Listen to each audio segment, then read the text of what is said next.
সবাইকে ধন্যবাদ।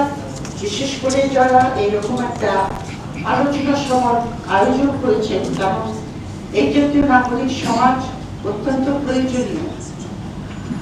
আমার বক্তব্য খুব সংক্ষেপে বলবো আমি, যে জুলাই অভ্যুত্থানের পরে আমরা যে আশা করেছিলাম যে বাংলাদেশ একটা সংকট থেকে বেরিয়ে আসবে, বেরিয়ে এসে একটা তৃণমূল গণতন্ত্র প্রতিষ্ঠা করবে, যেখানে জনগণের দ্বারা নির্বাচিত প্রতিনিধিরা দেশকে চালাবে, সরকার জবাবদিহিতা থাকবে এবং সরকারের প্রতিটা চেয়ারে বা স্তরে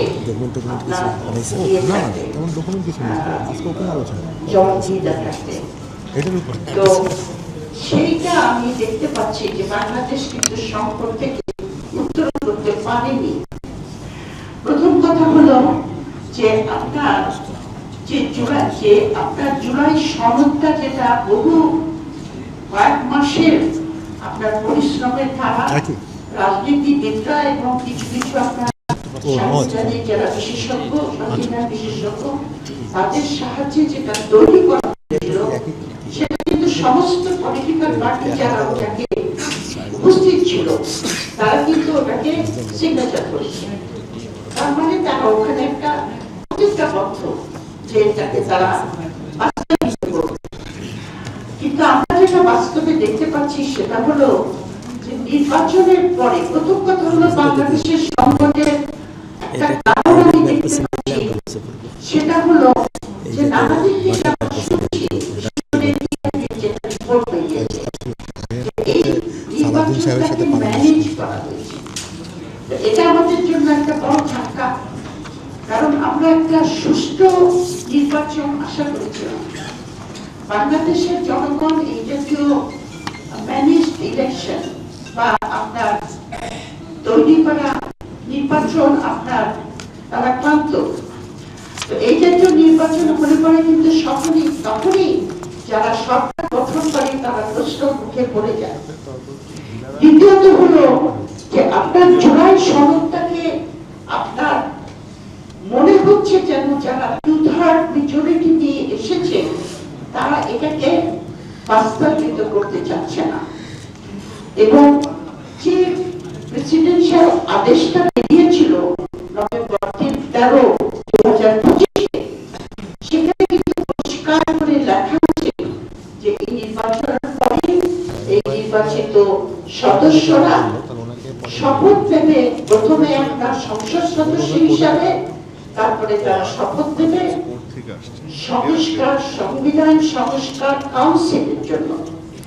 এখানে আমি মনে করি যে এই আদেশটার মধ্যে একটু অ্যানোমালি রয়েছিল, কারণ যারা আপনার সংবিধানের নির্বাচনের পরে যারা শপথ নেবে, এই আদেশটাতে যদি বলা থাকতো যে যারা নির্বাচিত হবে তারা আপনার সংসদ সদস্য হবে এবং সাংবিধানিক সংস্কার কাউন্সিলের সদস্য হবে, যেটাকে আমরা ইংরেজিতে বলি গণপরিষদ বা কনস্টিটিউয়েন্ট অ্যাসেম্বলি, যেটা আপনার সরকার হিসাবেও কাজ করে, একটা অংশ কাজ করে সংবিধান সংস্কার করার ব্যাপারে।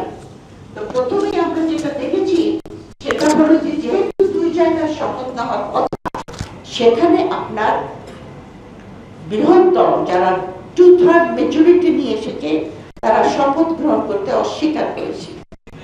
এটা একটা কথা। আর দ্বিতীয় কথা হলো আমাদের থেকে আমরা শুনতে পাই যে সংবিধানে কোনো গণভোট নাই, সুতরাং আমরা গণভোটকে মানব না, যেখানে প্রায় 67% আপনার লোক এটাকে হ্যাঁ বলেছে।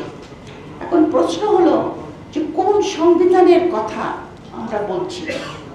এই যে আপনার কালকে পরশু দিনে এটা আমাদের এমপি সাহেব আমাদেরকে উত্তর দিতে পারবেন, এই যে সংসদটাকে আপনার ভাষণ দিলেন যে বর্তমান প্রেসিডেন্ট, উনি কোন সংবিধানের প্রেসিডেন্ট? উনি কিন্তু 1972 সালের সংবিধানের প্রেসিডেন্ট। তো সুতরাং আপনি যদি বলেন যে সংবিধানে গণভোট নাই, তাহলে আপনি 1972 সালের সংবিধানের কথা বলছেন। 1972 সালের সংবিধান যেখানে পরবর্তী পর্যায়ে আপনার শেখ হাসিনা গণভোটের যে ইয়েটা ছিল সেটাকে উনি ইয়ে করে দেন, মানে বিলীন করে দেন। তো আমরা কোন সংবিধানের কথা বলছি? 1972 সালের সংবিধান। যদি আমরা 1972 সালের সংবিধানের কথা বলি, তাহলে কিন্তু প্রফেসর ইউনূসের সরকার, নির্বাচন, গণভোট, সংসদ সবকিছু কিন্তু অবৈধ। আপনি এটাকে বৈধতা দেওয়ার জন্যই আপনার জুলাই সনদকে মেনে নিতে হবে এবং নতুন কনস্টিটিউশন গণভোটের মাধ্যমে যেটা পাস হয়েছে সেই সংবিধানের আন্ডারে আপনি কাজ করবেন। সেটা না করলে পরে যে সাংবিধানিক জটিলতা তৈরি হবে, সেই জটিলতা থেকে বেরিয়ে আসা অত্যন্ত দুরূহ হবে বলে আমি মনে করি। কারণ যত দিন যাচ্ছে, নাইনে আমার পাশে একজন আইনজীবী বসে আছেন, আইনজীবীরা কিন্তু আইনের ব্যাখ্যা দিতে কিন্তু তাদের কোনো জুড়ি নেই। আপনি কনফিউজড হয়ে যাবেন আইনের ব্যাখ্যায়। সুতরাং এটাকে কোর্টে ঠেলে নেওয়া হয়েছে। একজন রিড করেছে যে জুলাই এই প্রেসিডেন্টের এই আদেশ অবৈধ কেন নয়। এখন এটা কিন্তু আমাদের শেখ হাসিনার সরকারের কথা মনে হচ্ছে। শেখ হাসিনাও কিন্তু কোর্টে মানে বিচারকদের ঘাড়ে বন্দুক রেখে অনেক কিছু করেছিল। সংবিধানকে আপনার যত রকমের অ্যামেন্ডমেন্ট থেকে শুরু করে সব কিছু করা হয়েছিল। কাজে আমি মনে করছি এগুলি খুব একটা অশনি সম্ভব। আমাদের যুব সমাজ, আমাদের তরুণরা যে স্বপ্ন আমাদেরকে দেখিয়েছিল, সেই স্বপ্নটা কিন্তু প্রথমেই যেন মনে হচ্ছে ওজন খেয়েছে। তো এটা উত্তরণ করার জন্য আমাদের এরকম সভার আরো আয়োজন করা দরকার, যে আমরা নাগরিকরা আমরা কি চাই। আমরা তো গণভোটে ভোট দিয়েছি, হ্যাঁ, সুতরাং যারা নির্বাচিত হয়েছেন এটা তাদের দায়িত্ব এবং এটা তারা আমাদের জনগণের যেটা ইচ্ছার প্রকাশকে তারা এটাকে সম্মান জানাবেন এবং এটাকে ওনারা গ্রহণ করবেন এবং এই অনুযায়ী আপনার পরবর্তী যে রাষ্ট্র ব্যবস্থাটা হবে সেই ব্যবস্থাটা ওই সংবিধানের দ্বারা চলবে। আমি একটু বলি শেষ করব। ধন্যবাদ।